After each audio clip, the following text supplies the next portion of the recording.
welcome back to the channel. I I'm back with another book review. That's just the nature of things. I can't really do much wargaming content, unfortunately. So, but I think the reviews are good.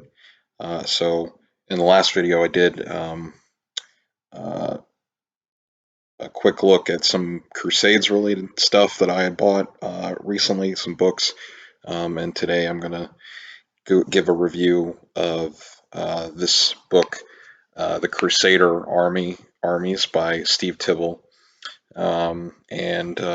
So I looked into the author. He's an English or British historian, and he holds some sort of research position at one of those universities there.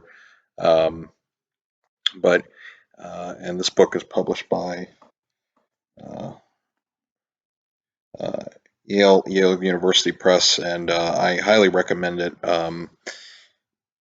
He does a lot of good stuff, like questioning some assumptions about the Crusades. I think what really impressed me, there's one part in the book where he's discussing, um, this idea we have about when the Crusaders came into um, the Holy Land, that they were this unpopular, the Franks, the in quotation marks, were this unpopular army, and they were just harassing the Eastern Christians there, and they were upsetting the Muslim population.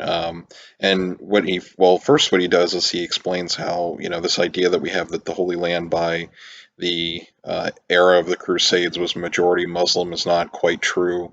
It was fairly mixed, and in many places was even majority Christian. Now, obviously not Latin Catholic, but Melkite Orthodox, Armenian Orthodox, and among others. There's a couple other sects, but he has a good uh, quote about this sort of issue.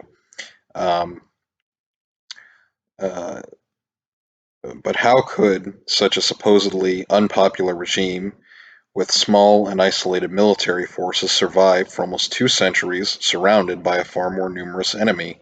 And if the Crusaders were small in number and so unpopular, how is it that we're able to find them able to, uh, albeit with great effort, albeit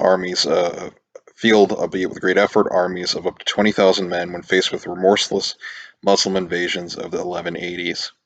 Uh, so I like when in any history book, when you have a historian that does this and just asks some common sense questions about what we have as the perceived sort of wisdom.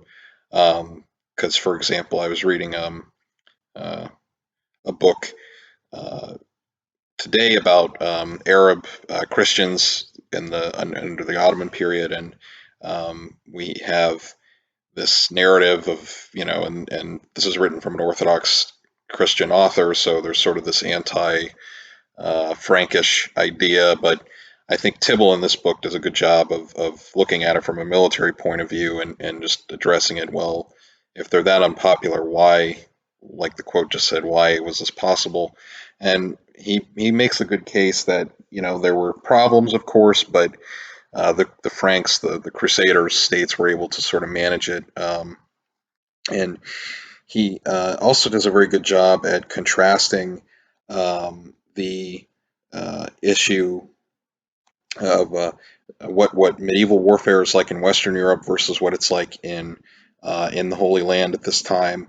So he shows all the various innovations the Crusaders have to make in order to uh, deal with the Muslim armies, which are primarily horse archers, and the different things they have to do. So, for example, he explains how in Western Europe, the infantry, it's mostly peasant levies; they're not really valued, and all of the sort of the prestige and the fighting ability is with the knights. But he explains that that's really not so in the Holy Land, and the infantry in the Holy Land is actually extremely effective, and the Muslims are quite impressed by the ability of the Frankish infantry, typically wearing heavy armor, and many of them carrying crossbows, are able to withstand Muslim charges and really fight the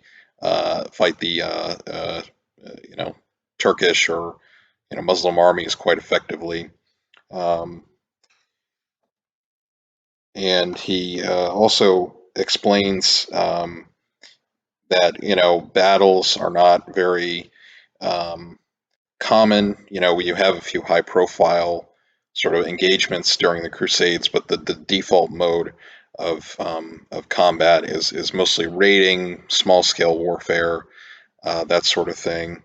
Um, and I think that's that from a wargaming perspective, I think that gives a lot of opportunities, to develop a sort of a Crusades themed campaign, because you don't have to necessarily build up a huge sort of force, because the historical reality is there really weren't that many big engagements. And same in medieval European history, you have some very large battles, but it's mostly skirmishing and raiding and this sort of thing.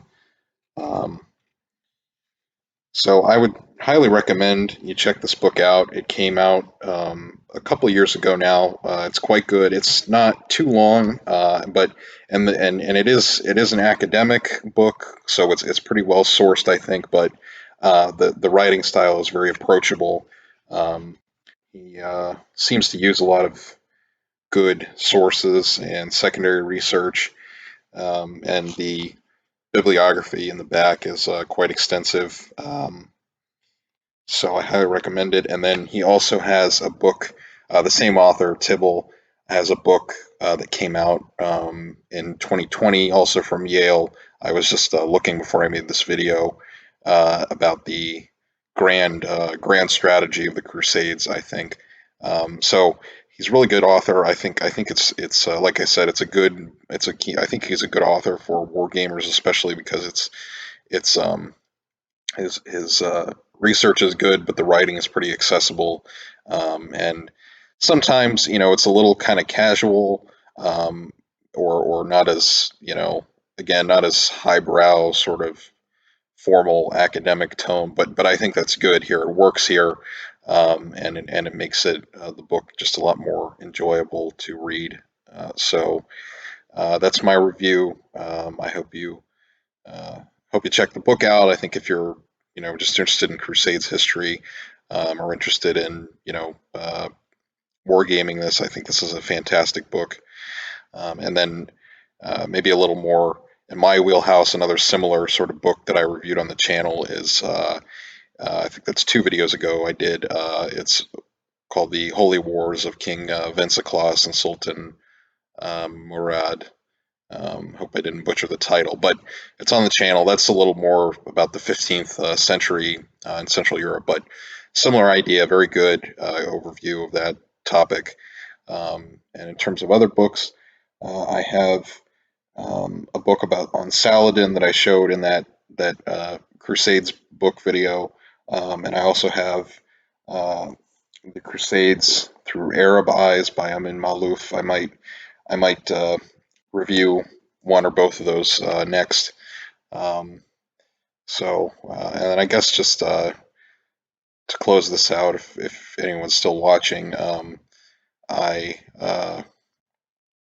I've just been having a hard time, like I said, putting out the wargaming content. It's just not really possible for me right now. I wish it wasn't the case, but um, that's what I have to deal with right now. And in terms of the channel, I'm not sure what direction I want to go.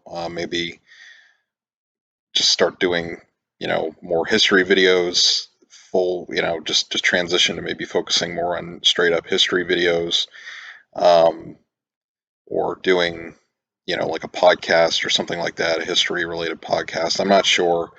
The market, we could say, for that on YouTube especially is kind of flooded, and I don't really have the video editing skills to do that well. But if there would be interest in something like that from you all, that subscribe and watch the videos, I'll give it a try, and we can see if it works. But anyway, thanks for watching again, and I will talk to you all in the next video.